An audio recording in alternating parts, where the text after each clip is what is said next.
Assalamu alaikum dear students of class 9. Welcome to the Shadow's Educational Channel. So students, आज की class में जो हम टॉपिक पढ़ रहे हैं, the topic is summary writing.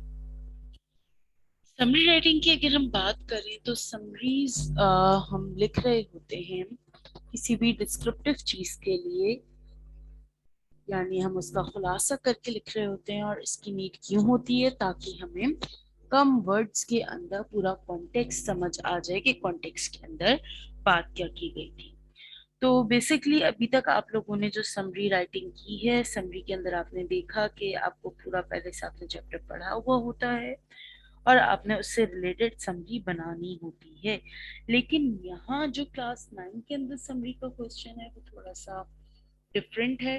किस तरीके से डिफरेंट है कि ये जो क्वेश्चन है समरी का, ये आपके पास एक तो फर्स्ट चीज ये कि सीन में से नहीं आता, यानी आपने अपने टॉपिक्स में पढ़ा हुआ नहीं होता, इसको ये बिल्कुल अनसीन टॉपिक आता है। ठीक है, अब ये अनसीन आता है कैसे? आप लोग का जो सेक्शन सी है पेपर का, उसके अंदर एक क्वेश्चन आता है 15 मार्क्स का जो कि पैसेज से रिलेट करता है। तो ये जो समरी का क्वेश्चन है ये भी उसी पैसेज का पार्ट है। उस पैसेज के अंदर आपके पास 8 सेक्शंस होते हैं। आपको एमसीक्यूज के आंसर देने होते हैं, आपके पास क्वेश्चन आंसर्स होते हैं वहां पर, और उसी का ही जो लास्ट पार्ट है वो समरी राइटिंग का है कि आपने उसी अनसीन पैसेज को समराइज करके लिखना होता है। समरी का दूसरा नाम प्रेसी भी है, तो हम उसकी प्रेसी भी बना रहे होते हैं। ठीक है, तब समरी के अंदर हमें क्या करना होता है, क्या नहीं करना होता, किस तरीके से हमारी एक बहुत अच्छी समरी बन जाएगी, वो आज की क्लास में हम चीजें डिस्कस करें। ठीक है, तो सबसे पहले समरी के बारे में अगर हम बात करें तो समरी है क्या? A summary gives brief information about topic. किसी भी टॉपिक के बारे में हमें मुख्तसर करके वो इंफॉर्मेशन यानी कि मालूमात दे रहा होता है। और एट टाइम्स कुछ जगह पर ये भी लिखा हुआ होता है कि एक जो अच्छी समरी है वो किसी भी ओरिजिनल लेंथ का 1/3 होती है। फॉर एग्जाम्पल, अगर मेरे पास जो ओरिजिनल कॉन्टेक्स्ट है वो 3 पेजेस का है, तो अगर मैं समरी बनाना चाह रही हूँ तो इस कैलकुलेशन के अकॉर्डिंग 1/3 के अकॉर्डिंग जब मैं 3 पेज के चैप्टर की समरी बनाऊंगी तो that should be of a page, यानी वो एक पेज पर आनी चाहिए, 1 पेज पर। तो उसे मैं कह सकती हूँ कि हाँ ये एक अच्छी समरी है। लेकिन इसके अलावा भी बहुत सारे डूज एंड डोंट्स हैं, यानी कि क्या चीजें आपने फॉलो करनी है क्या नहीं करनी, वो हम आज की क्लास में डिस्कस कर रहे हैं। तो ये कुछ रूल्स हैं जो कि आपने फॉलो करने हैं। सबसे पहले बात करते हैं डूज की। डूज का मतलब कि वो चीजें जो कि आपने फॉलो करनी है। यहाँ पे पॉइंट नंबर 1, बुलेट नंबर 1 जो लिखा है उसमें क्या है? Include all the main ideas. यानी जब भी आप समरी लिखते हैं तो ध्यान रखें कि कहीं कोई एक आइडिया स्किप तो नहीं हो रहा। क्या सारे आपके जो भी टॉपिक के मेन आइडियाज हैं, यानी जो एक्चुअल टॉपिक के बारे में बात हो रही है, तो क्या वो सारे आइडियाज आपने कवर कर लिए हैं या नहीं किए, तो इस चीज का आपने ध्यान रखना है। Do number 2, select points from all the paragraphs of the original text।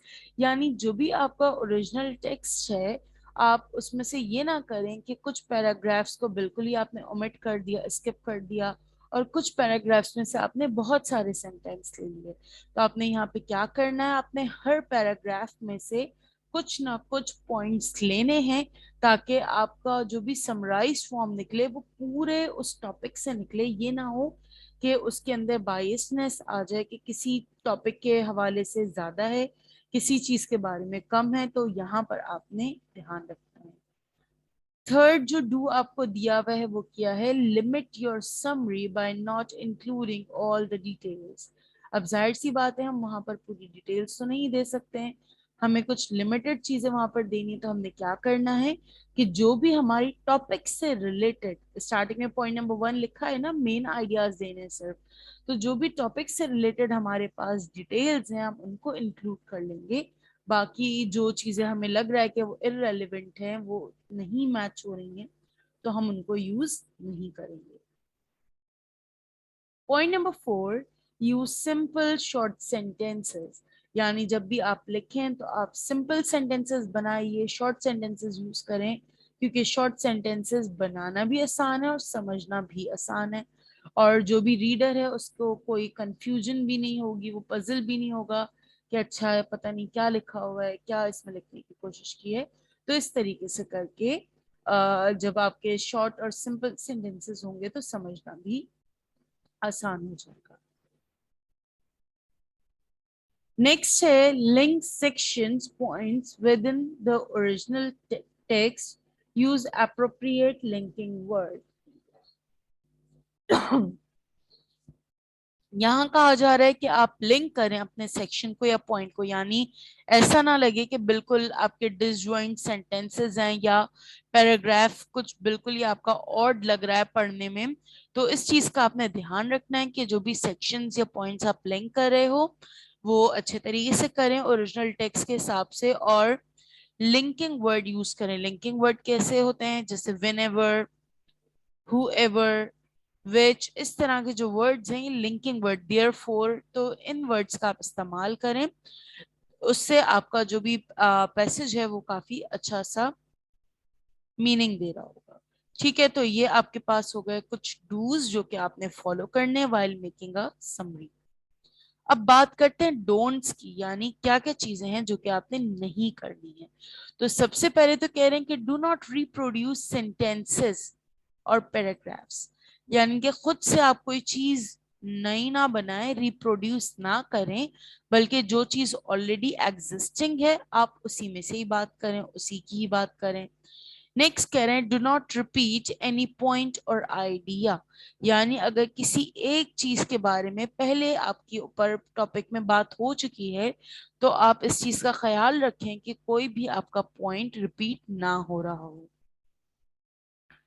Do not introduce new ideas, आपने कोई नया आइडिया नहीं देना है, क्योंकि अगर आप इसमें आइडियाज देंगे, अपने ओपिनियंस देंगे, तो इससे आपकी समरी शॉर्ट नहीं होगी बल्कि वो और ज्यादा डिस्क्रिप्टिव में चली जाएगी। तो आपने कोई नए आइडिया की बात नहीं करनी है, बल्कि जो आपका टॉपिक है आपने अपने टॉपिक पर ही स्टिक रहना है।